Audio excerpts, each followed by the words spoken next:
देखिए सबसे इसमें मैंने बहुत जगह पे आपका एक्सपोज भी किया है, ठीक है, और बहुत सारे ऑर्थो वाले जो ग्रुप्स है उसमें मैंने लिखा भी है, ठीक है।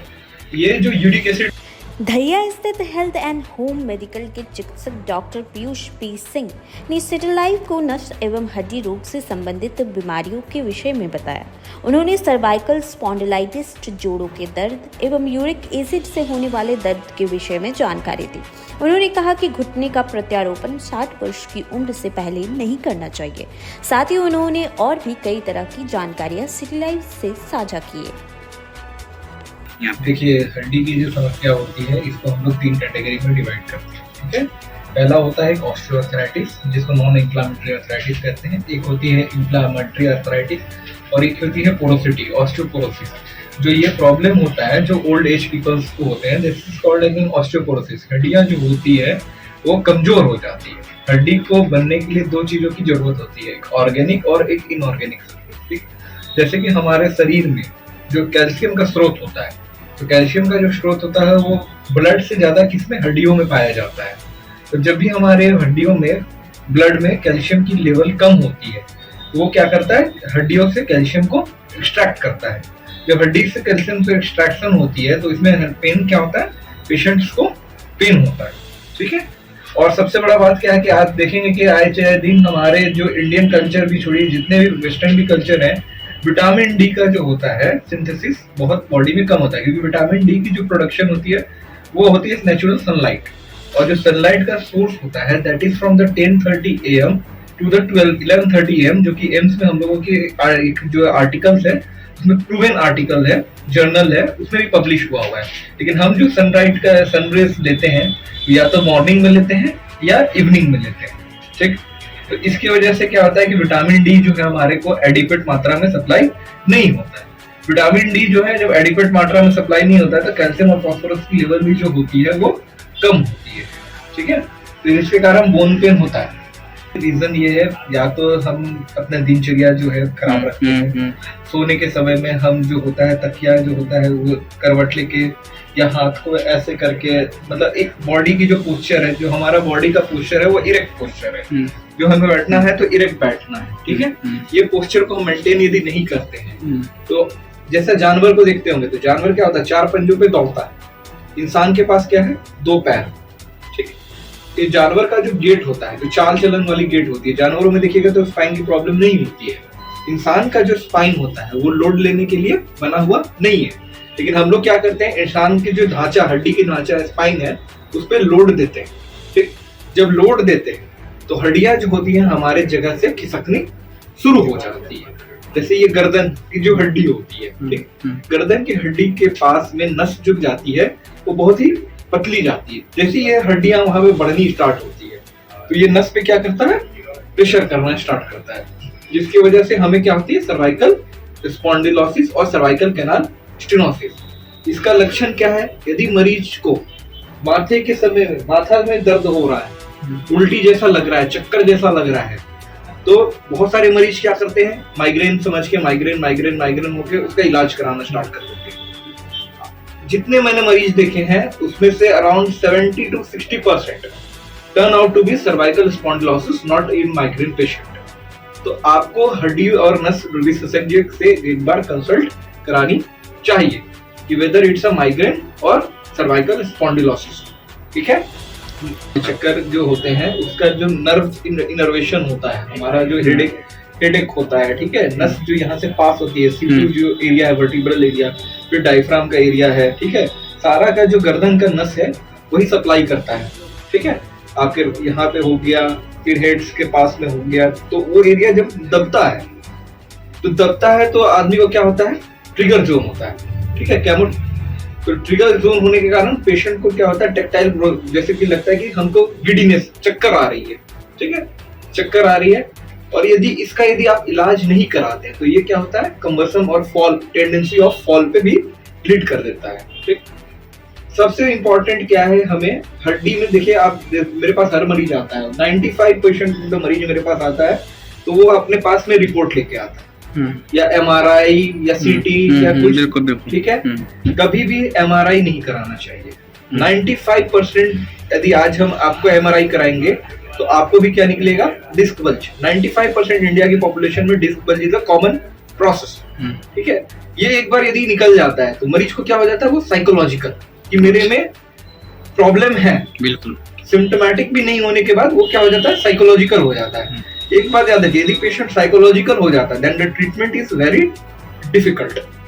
हम लोग उसी मरीज को ऑपरेट करते हैं जिस मरीज में मसल्स, जो हमारे एंटी ग्रेविटी मसल्स होते हैं, वो कमजोर हो जाते हैं, जो विथस्टैंड नहीं कर पा रहा है। मतलब कि जैसे बॉडी, अभी आप खड़े हो रहे हैं, ठीक है, वन टो पे यदि आप खड़े हो पा रहे हैं, ठीक है, नी को फोल्ड करके, तो हमें ऑपरेशन करने की जरूरत नहीं पड़ती है।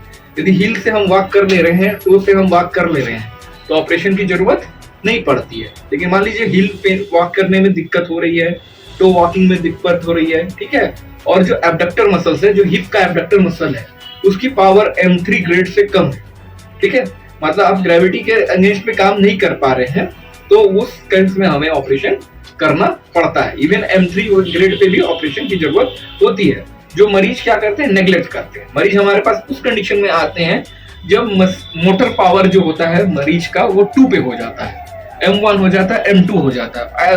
कॉर्पोरेट हॉस्पिटल्स में ये चलन हो चुका है कि अब मरीज जो ऐसे आता है तो उसको ऑपरेट कर देना है, ठीक है। बैक जो है, बैक को ऑपरेट करने से पहले we go with the conservative treatment. हम देखते हैं कि पेशेंट क्या है, हाई डिमांड है या लो डिमांड पेशेंट है। यदि मान लीजिए घर की लेडी, ठीक है, हाउस होल्ड वर्क है, ठीक है, स्पोर्ट्स एक्टिविटी और ये सब चीज का डे टू डे एक्टिविटी उसका हाइपर नहीं है, तो हम लोग उसमें इंटरवेंशन जो होते हैं, इंटरवेंशन करते हैं। आजकल सर्वाइकल कैनाल स्टेनोसिस के लिए जो होते हैं इंजेक्शन, एपिडुरल इंजेक्शंस भी आ गए हैं, ठीक है, सिलेक्टिव नर्व रूट ब्लॉक भी आ गए हैं, जो कि ओनली ऑर्थोपेडिक डॉक्टर ही दे सकते हैं, ठीक है। यदि पेशेंट हमारे पास उस कंडीशन में आता है जब उनका मोटर वीकनेस नहीं रहता है, तो हम ये ऑप्शंस भी हमारे पास रहता है, और बहुत सारे मरीजों में ये चीज बेनिफिट होता है। लेकिन ओल्ड एज पेशेंट्स को, ठीक है, जो योगा में जो नीज का जो होता है, नी पे सर करके, और बहुत कोई को देखता हूं मैं, सर पे लोड देके खड़े होते हैं, उल्टे खड़े होते हैं, बिल्कुल वो चीज नहीं करना है, ठीक है। ये आपका जो बॉडी, यदि मान लीजिए यंग इंडिविजुअल है, जैसे मान लीजिए जब हमारी हेड इलास्टिसिटी, क्योंकि हेड और बॉडी का रेशियो होता है वो घटने लग जाता है जब हम एज हो जाते हैं, तो ठीक है, बच्चों का वो चीज ज्यादा स्ट्रांग होता है, तो बच्चों में यदि वो करते हैं तो उसमें प्रॉब्लम वाली बात नहीं होती है। लेकिन तभी हम लोग मना करते हैं कि हेड पे स्टैंडिंग और हेड पे जैसे लोड लेना, ये सब चीजें होती है जिससे कि सर्वाइकल की प्रॉब्लम ज्यादा पाई जाती है। जो मरीज गर्दन जैसे लेबरर हो गए, ठीक है, या फिर जर्की रोड्स जो हम जा रहे हैं, जर्की रोड्स को हमको अवॉइड करना है। भारी सामान 5 kg से ज्यादा का वेट हम लोग को नहीं लेना है, ठीक है। जब हम लोड लेते हैं तो आप देखिएगा कि जो वेस्टर्न कल्चर, वेस्टर्न कंट्रीज में होते हैं, वो इस पे लोड नहीं लेते हैं लेबर्स, जो हेड होता है वो लोड लेते हैं किस पे, फोरहेड पे। जो ये फोरहेड का एरिया होता है वो, ना कि यहाँ पे बेल्ट के थ्रू में, कमर के थ्रू में, ठीक है। तो वो चीज से तेरा क्या होता है कि आपका बॉडी प्रोटेक्टेड रहता है, ऐसे लोड लेना नहीं चाहिए। तो अवॉइड करना है कि हेवी वेट नहीं करना है, ठीक है। अपना पोस्चर को सही मेंटेन रखना है, हाइड्रेटेड, बॉडी को हाइड्रेटेड रखना है, क्योंकि डिस्क जो होती है उसकी वाटर कंटेंट एज के बाद कम होने लग जाती है।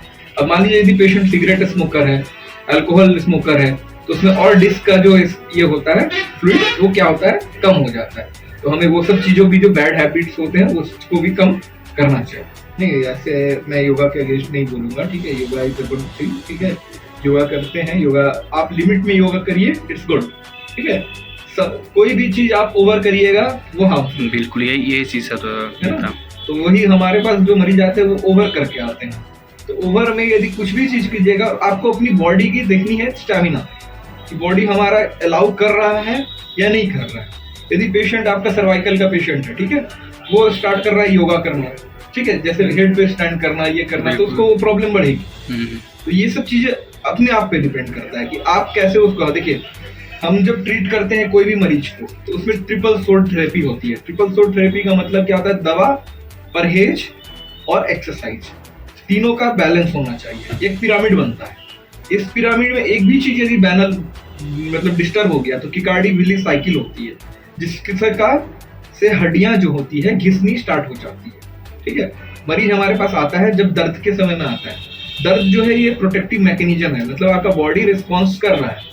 जो मांसपेशी है उस स्पाज्म में जा रहे हैं तो आपको हिंट देता है शरीर कि आप जाके डॉक्टर को कंसल्ट करिए, लेकिन मरीज क्या करता है, उसको नेग्लेक्ट करता है, मालिश करवाता है, कहीं भी तेल लगाता है, कहीं भी सबसे ज्यादा कल्चर हो गया फिजियोथेरेपी का। फिजियोथेरेपी में जो आप हॉट वेव्स ले रहे हैं, IFT ले रहे हैं, बिना डॉक्टर के रिकमेंडेशंस के नहीं लेना है, ठीक है। और दवा, पहली बात तो फिजियोथेरेपिस्ट कांट राइट मेडिसिन, लेकिन आजकल के प्रैक्टिस में मैं देख रहा हूँ बहुत सारे फिजियोथेरेपिस्ट जो है वो दवा लिख देते हैं। दैट इज अ रॉन्ग चीज, पहली गलत चीज है, ठीक है। बहुत सारे मरीज आता है मेरे पास, सबसे बड़ा प्रॉब्लम इंडिया में देखा जाता है झोला छाप, क्वैकरी, ठीक है। तो क्वैकरी से बचना है। बहुत सारे मरीज हमारे पास आते हैं जिनका नॉर्मल इलाज से भी ठीक हो सकते थे, they have spend a lot of money वो सब चीजों में। तो इससे क्या होती है, यदि आप डॉक्टर के पास डायरेक्टली जाते तो वो चीजें आपकी बचती है। आज भी हमारे पता नहीं क्यों, मतलब कि ये रॉन्ग नोशन एक बना हुआ है। आप ये समझिए, कोई डॉक्टर भी यदि आपका इलाज कर रहा है तो he has studied around 14 years, 14 साल की वो पढ़ाई है हमारी। 14 ईयर्स के पढ़ाई के बाद we have to do again residency 3 years, 2 से 3 ईयर्स रेसिडेंसी, मतलब 17 साल के बाद हम प्रैक्टिस पे उतरते हैं, ठीक है। और जो प्रैक्टिशनर्स होते हैं, जो कि क्या करते हैं, डॉक्टर्स के साथ काम किए, थोड़ा मोड़ा नॉलेज हुआ, and they start doing themselves, ठीक है। अब उनको वो नहीं पता, कोई भी डॉक्टर उनको ये नहीं सिखाएगा कि कैसे आपको हड्डी को ठीक करना है। वो क्या करते हैं, कोई भी चीज को पेशेंट को, हमारे पास आता है पेशेंट रॉन्ग तरीके से प्लास्टर करा के, ठीक है। तो प्लास्टर और मरीज का एक चीज ये भी याद रखना चाहिए कि प्लास्टर जो है वो आपकी हड्डी को रोकता है। हड्डियां जो जुड़ती है वो अपनी आप से जुड़ती है, प्लास्टर से कोई हड्डी जुड़ता नहीं है। This is called as a relative stability, ठीक है। एक प्राइमरी फिक्सेशन होता है, सेकेंडरी फिक्सेशन होता है। जो हम लोग प्राइमरी कैलस बोलते हैं, सेकेंडरी कैलस बोलते हैं। जो प्लास्टर होती है उसमें सेकेंडरी कैलस फॉर्मेशन होता है, दैट इज रिलेटिव स्टेबिलिटी, ठीक है। कोई भी मरीज आता है, ठीक है, एज सर्टेन एज हो जाता है, हाँ, बिल्कुल। फीमेल जो होती हैं उनकी हड्डियां जो होती हैं मेल्स की हड्डियों के कंपेरिजन में 10 साल बढ़ी हुई रहती है। जैसे मान लीजिए एक मेल 60 ईयर्स का है, फीमेल 60 ईयर्स की है। फीमेल की जो हड्डी की एज है वो 70 की है, वो मेल का एज जो है 60 का 60 ही है, ठीक है। ये चीज फीमेल को भी समझना होता है कि क्या चीज आपको काम नहीं करना। Female patients are very tough to treat, क्योंकि उनको काम करना ही करना है, घर का काम करना ही करना है। अब जैसे कि घुटने की समस्या क्या होती है कि जब मान लीजिए कहीं चोट लगा, कचका, हमारा घुटना जो है वो काम करने के लिए बना एक हिंज जॉइंट। हिंज जॉइंट बोले तो दरवाजे के जैसा है, खुलना बंद करना, ठीक है। इसमें रोटेशन और ट्विस्टिंग वाला काम नहीं है। ये जो रोटेशन और ट्विस्टिंग जो प्रोवाइड होता है, ये जो जॉइंट होती है घुटने के बीच में कार्टिलेज होता है, जिसको हम लोग बोलते हैं मेनिस्कस, ठीक है, जो मेनिस्कोफेमोरल जॉइंट बनाता है और मेनिस्कोटिबियल जॉइंट बनाता है। इसी के बीच में हमारा क्या होता है, ग्लाइडिंग मोशन, जो ग्लाइड करता है, ठीक। तो ये ग्लाइड एंड रोटेशन होती है। तो लेकिन जब मान लीजिए कोई भी मरीज जैसे चल रहा है या कुछ हुआ, अचानक से देखेंगे कि मरीज के पैर जो होता है ट्विस्ट कर जाता है, ठीक है। उस चीज को क्या करते हैं कि एक्सरे जो होता है, अब जैसे बहुत सारे डॉक्टर्स को एक्सरे लेना, जैसे फिजिशियंस के पास भी जाते हैं, they are not train for this thing, हड्डियों के लिए। पहले आप एक चीज जानिए, सबसे बड़ा पहला रीजन क्या है कि डॉक्टर्स के पास, आप सही डॉक्टर के पास इलाज कराने पहुंचते नहीं, ठीक है। आप क्या करते हैं, दवा, पेन किलर, सबसे ज्यादा पेन किलर कल्चर जो है चलता है। पेन किलर्स हम लोग सबसे कम देना चाहते हैं मरीज को, क्योंकि पेन किलर्स जो है यदि लंबे समय तक चले, ड्यूरेशन चले, तो किडनी को क्या करता है, डैमेज करता है। मेरे पास बहुत सारे पेशेंट्स के आते हैं, परचेज आते हैं, जिसमें DMARD disease modifying anti rheumatic drugs चलाए गए हुए हैं, ठीक है। फिर उसमें आपका जो सेकेंड लाइन ड्रग्स होता है वो चलाया हुआ है, मतलब हाई डोज ऑफ ये चलाया हुआ है पेन किलर्स। ऐसा नहीं खाना है, तो आपको पेन से तो राहत मिल जाएगा, लेकिन आपकी जो समस्या है वो कंटिन्यू रहेगी, समस्या का कोई निदान नहीं होता है। अभी क्या है कि हम लोगों के जो ट्रीटमेंट प्रोटोकॉल है उसमें क्या क्या नए इंजेक्शंस एडेड हो चुके हैं। प्लेटलेट रिच प्लाज्मा, PRP जिसको हम लोग कहते हैं, जो कि आपका पेशेंट का ओन ब्लड से हम लोग लेते हैं, ठीक है, वो हम लोग क्या करते हैं, इंजेक्ट करते हैं। ये सब चीजें ऑप्शंस खुली हुई है। तो पेशेंट्स को दर्द का और एक रॉन्ग नोशन बैठा हुआ है कि घुटने में इंजेक्शन जैसे हम ले लेंगे तो घुटना खराब हो जाएगा या कुछ हो जाएगा।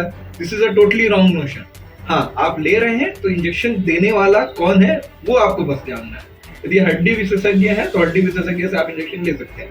अब सब चीज का जानिए कि कोई भी चीज है तो दोनों चीज के फायदे हैं और नुकसान है, ठीक है। जो हड्डियां जिसको घुटना का डैमेज होना स्टार्ट हो चुका है और उसको हमको चेंज करना है, इंजेक्शंस क्या करते हैं कि आपके जो घुटने का जो चेंज वाला लाइफ स्पैन है उसको क्या करते हैं, बढ़ा देते हैं। वो घुटना चेंज होना ही होना। बहुत सारे मरीज क्या करते हैं इंजेक्शन लेने के बाद बिल्कुल ये चीज कई को क्लियर नहीं था, छोड़ देते हैं। वो सोचते हैं कि इंजेक्शन लग गया, मेरा घुटना अब हमको चेंज कराने की जरूरत नहीं है। ये गलत नोशन है। आपको वो इंजेक्शन टेम्पररी रिलीफ के लिए दी जाती है, ठीक है। डॉक्टर्स को भी ये क्लियरली बताना चाहिए, क्योंकि जब इंजेक्शन हम देते हैं तो कार्टिलेज क्या होती है, ऑलरेडी थिनिंग रहती है और वो क्या होती है, थिन हो जाती है, ठीक है। तो एक और ये भी देखा गया है कि बहुत सारे मेरे पास पेशेंट आए हैं जो एक एक घुटने 15-15, 16-16 इंजेक्शन दिए। रिकमेंडेड डोज 3 इंजेक्शन है। 3 इंजेक्शन में यदि मरीज ठीक नहीं हो रहा है फिर हमें घुटना को चेंज करना चाहिए, उस पर इंजेक्शन ठोकना नहीं चाहिए। घुटने में जो सूजन आती है, ऑस्टियोआर्थराइटिस में क्या होता है कि पानी घुटने में जमने लगता है, साइनोवियल फ्लूइड होता है, साइनोवाइटिस हम लोग उसको कहते हैं। It's a non inflammatory condition, ठीक है। जब फ्लूइड जमने लगता है तो वो फ्लूइड क्या होता है, बल्ज होने लग जाता है, जिसकी वजह से पेशेंट्स को क्या होती है, दिक्कतें और खींचना और ये सब होने लगता है चलने में। जब तक उस फ्लूइड को हम लोग निकालते नहीं है तब तक वो पेशेंट में दर्द रहता है। हमारे पास बहुत सारे पेशेंट आते हैं जिनका एकदम इलाज दवा पे दवा चला जा रहा है, दवा पे दवा चला जा रहा है। कॉमन प्रॉब्लम क्या निकलती है, उसके पास में 100 to 200 ml ऑफ आपका जॉइंट में फ्लूइड है। अब जब जॉइंट में फ्लूइड 200 ml की है, उस पर यदि हम एस्पिरेट नहीं करेंगे तो वो बाद में दिक्कतें मरीज को बढ़ाएगा। कोई भी चीज अंदर यदि पानी रहती है तो क्या होता है, इन्फेक्शन का सोर्स, बैक्टीरिया का सोर्स रहता है। और हमारा जो इंडियन कल्चर है, हम लोग क्या है, टीबी जो बैक्टीरिया होती है उससे हम एक्सपोज होते हैं। बहुत सारे पेशेंट को लगता है कि टीबी लंग्स में ही होती है। TB can occur in any organ, कहीं भी हो सकता है टीबी। बोन टीबी जो होता है वो बहुत कॉमन टीबी होता है, और बोन टीबी जल्दी पता नहीं चलता है। क्यों? क्योंकि जैसे लंग्स में जो टीबी होती है वो मल्टीबैसिलाई होती है, और जो बोन की टीबी होती है वो एक्स्ट्रा पल्मोनरी होने के कारण पॉसीबैसिलाई होती है। पॉसीबैसिलाई का बोलने का मतलब कि बैक्टीरिया की संख्या जो होती है वो कम होती है। तो इस केस में हम लोग क्या करते हैं, सीटी के गाइड के थ्रू में उसका निकालते हैं। तो ये जो काम करते हैं वो रेडियोलॉजिस्ट इंटरवेंशन जिनको होता है, इंटरवेंशन जिसको रेडियोलॉजिस्ट कहते हैं, वो करते हैं। कोई भी अपने आप से नहीं कर सकता है। बहुत सारे जगह देखते हैं कि अपने आप घुसा दिया, निकाल लिया, कुछ भी कर लिया, ये गलत चीज है, ठीक है। सबसे इंपॉर्टेंट, धनबाद के मरीजों को एक सलाह दूंगा कि क्वैकरी पे विश्वास ना करके डॉक्टर से सलाह लीजिए, ठीक है।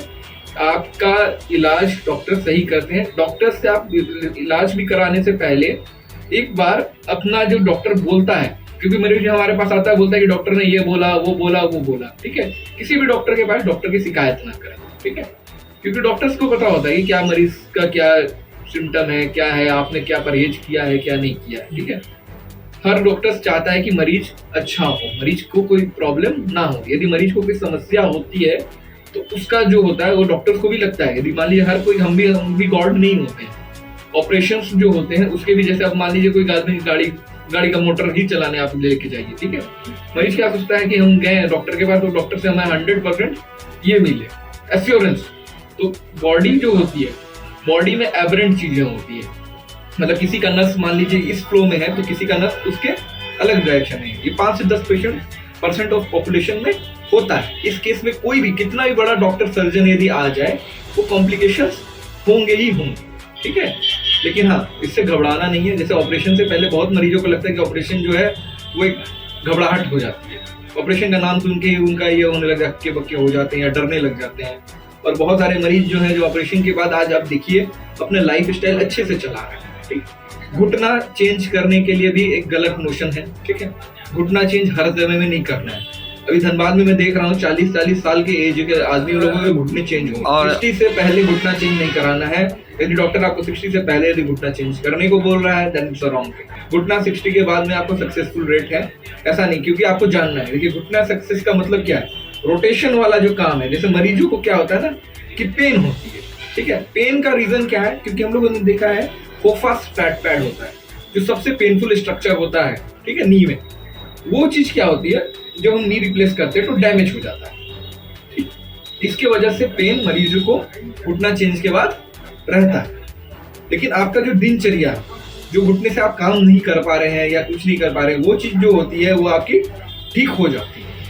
अब 100% हम आपको बोलेंगे कि जैसे पहले का घुटना है वैसा घुटना नहीं मिलेगा। इसका रीजन क्या है, जो आर्टिफिशियल ज्वाइंट है उसमें आपका ये जो रोटेशन वाला वर्क है, इस चीज को मतलब हम लोग कंस्ट्रेन करते हैं। मतलब घुटने का जो काम क्या है, वो खुलना और बंद करना, लाइक अ हिंज, मतलब दरवाजे के जैसा, टू एंड फ्रो मोशन। तो ये रोटेशन वाला जो मूवमेंट है, तो मरीज क्या सोचता है कि मेरा पैर नहीं घूम रहा है जैसे पहले मैं घुमा लेता था या ये कराता था, तो इसलिए क्या रॉन्ग मोशन आता है कि घुटना का जो चेंज कराया, मेरा घुटना पहले जैसा घुटना नहीं हुआ। ठीक है, कहीं भी ये चीज मरीज को बस डॉक्टर को बताना चाहिए कि इसके बाद आपका क्या सक्सेसफुल रेट है, आप क्या काम कर सकते हैं, क्या नहीं कर सकते। बहुत सारे डॉक्टर्स क्या होते हैं कि नहीं बताते हैं कि क्या क्या चीजें आपको करनी चाहिए, क्या क्या नहीं करनी चाहिए, क्योंकि पेशेंट लोड इतना होता है। आपको क्लियरली डॉक्टर से पूछना चाहिए। यूएस में पर पेशेंट पे 15 मिनट्स का टाइम दिया जाता है, जो इंडिया में अराउंड 10 से 20 सेकेंड्स भी नहीं होता है। तो 20 सेकेंड के इलाज में आपको दिक्कतें आएंगी। और मरीज जब आता है तो मरीज को भी वेग सिम्टम्स नहीं बताने चाहिए, क्योंकि डॉक्टर्स तो देख रहा है, पेशेंट बाहर वेट करते हैं। ठीक है, मरीज आता है, वेग सिम्टम स्टार्ट कर देता है। आप डॉक्टर को वही चीज बताइए जो आपको तकलीफें हो रही है, समझ गए? क्योंकि हमारे पास भी टाइम उतना ज्यादा नहीं होता है, क्योंकि इंडिया में एक डॉक्टर 10,000 पेशेंट के है, तो डॉक्टर की संख्या हमारे यहाँ कम। तनाव नहीं लेना है, सबसे इम्पोर्टेंट आज के दिन का चीज में तनाव यदि आप ले रहे हैं तो हेल्थ आपको इफेक्ट कर रहा है। बहुत सारा हम लोग को डॉक्टर्स का ही बायोलॉजिकल क्लॉक खराब हो जाता है, पेशेंट्स को क्या बताऊं। ठीक है, हमें सवेरे जो होता है नाश्ता का जो टाइमिंग होता है, जो हमारा देखिए क्या होता है, बहुत सारे आदमी सोचते हैं कि प्रोटीन ही हमको लेना है। जिम्स में देखूंगा, जिम कर रहे हैं, स्विम कर रहे हैं, ठीक है, आप प्रोटीन, कार्बोहाइड्रेट, फैट, सबका बैलेंस जो है, बैलेंस डाइट में कार्बोहाइड्रेट, फैट एंड प्रोटीन तीनों चीजों की जरूरत होती है। ठीक है, मॉर्निंग का टाइम में ग्लूकोज आपको चाहिए, brain need glucose and glucose is provided by carbs.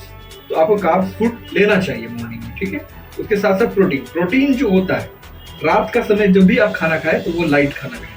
बहुत सारे आदमी क्या करते हैं, रात को हेवी खाना खाते हैं। रात में हमारा जो बायोलॉजिकल क्लॉक होता है वो शट डाउन रहता है, एंजाइम्स जो होते हैं वो एफिशिएंटली वर्क नहीं करते। तो रात का जो भी मील हो वो स्मॉल मील खाना है। ठीक है, मॉर्निंग में हमें ब्रेकफास्ट अच्छे से लेना है, ब्रेकफास्ट को स्किप नहीं करना है, तनाव नहीं लेना है, मोबाइल फोन सबसे जल्दी अवॉइड करना है। आज सबसे ज्यादा प्रॉब्लम क्यों हो रहा है, मोबाइल फोन बात करने का हमारा ये जो तरीका है, ठीक है, दिस इज अ रॉन्ग तरीका। यदि आप ब्लूटूथ लगा रहे हैं, ब्लूटूथ लगाइए, ठीक है, या आप लाउड स्पीकर में बात करें, लाउड स्पीकर में बात करिए। ये वाला चीज जो है, इसके कारण गर्दन की जो समस्या है वो बढ़ते जा रही है। ठीक है, लैपटॉप वर्क जो है, आप काम कर रहे हैं तो 30-40 मिनट का वर्क कीजिए, थोड़ा सा टहल लीजिए। मैंने देखा है ऐसे ऐसे काम कर रहे हैं, यहाँ काम कर रहे हैं, ये कर रहे हैं, ये कर रहे हैं, this are the wrong posture. जो हमारा पोस्चर बना हुआ है इरेक्ट, उस चीज को, स्पाइन को मेंटेन कीजिए। ठीक है, एक्सरसाइज करना है, एक्सरसाइज डेली करना है, ऐसा नहीं कि आपने आज किया कल किया। तो जितना फिट रहिएगा बॉडी, उतना ही आपकी जो है समस्या हमारे पास आने का नौबत नहीं रहेगा। ठीक है, ओल्ड पीपल के लिए मैं सलाह दूंगा एक चीज कि आप जैसे रात के समय, तो पेशेंट जो रात में उठते हैं, जो ओल्ड पेशेंट है, उनको 1-2 मिनट पहले बैठना चाहिए। जब हमारा ऑटो सर्कुलेशन जो है मेंटेन हो जाए, then they should move to the toilet, मतलब तुरंत टॉयलेट रश नहीं करना चाहिए। मार्बल फ्लोर को, जो आपके घर में यदि बुजुर्ग हैं तो मार्बल फ्लोर को अवॉइड करना चाहिए। This are the source of injury. यदि कमर का इशू हो गया है, घुटने का इशू हो रहा है और आप आलती पालती मार के और चुकू मुकू करके बैठ रहे हैं, तो ये गलत है। ये करिएगा, ग्रीस आपकी खत्म होते जाएगी, घुटना का समस्या धीरे धीरे बढ़ता जाएगा और पानी आपके घुटने में बढ़ते जाएगी। देखिए, और सबसे इसमें मैंने बहुत जगह पे आपका एक्सपोज भी किया है, ठीक है, और बहुत सारे ऑर्थो वाले जो ग्रुप्स है उसमें मैंने लिखा भी है। ठीक है, ये जो यूरिक एसिड का कल्चर है, ठीक है, जैसे सेरम यूरिक एसिड, बहुत सारे पेशेंट्स मेरे पास आते हैं, डायरेक्टली वो बोलते हैं कि मेरे को पैर में ये हुआ है, मेरे को यूरिक एसिड की समस्या, यूरिक एसिड की जांच कराना है। सेरम यूरिक एसिड का गाउट से कोई कोरिलेशन है ही नहीं।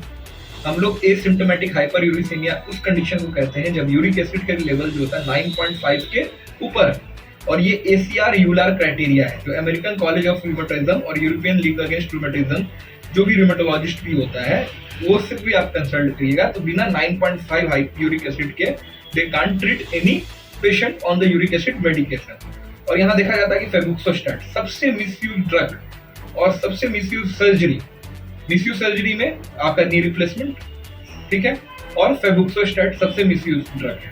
फेबुक्सोस्टैट का मिसयूज ड्रग का रीजन क्या है कि फेबुक्सोस्टैट क्या करता है, यदि आप हम पहले ही दिन में, जैसे यूरिक एसिड मान लीजिए 5 है या 4 है, ठीक है, बोल दिया मरीज को कि बढ़ गया, हमने फेबुक्सोस्टैट स्टार्ट कर दिया, वो और क्या करता है, क्रिस्टल को प्रीडिस्पोज करता है जॉइंट में डिपॉजिट होने के लिए।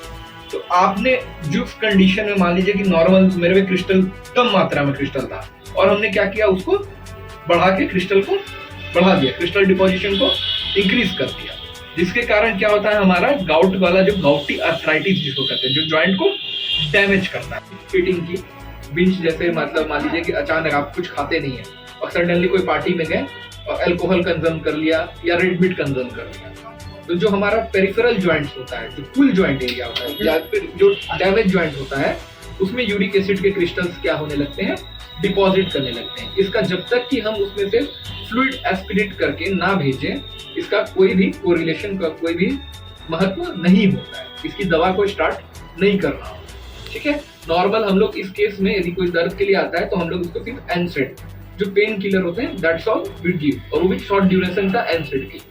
यदि एनसेड पे काम नहीं करता है, then we go with the colchicine. Colchicine is a magical drug जो कि हमको देना चाहिए, जो कि यहाँ पे भी कहीं भी ऑल ओवर इंडिया में हम क्या करते हैं, we don't give them colchicine, we directly give them febuxostat, which is wrong.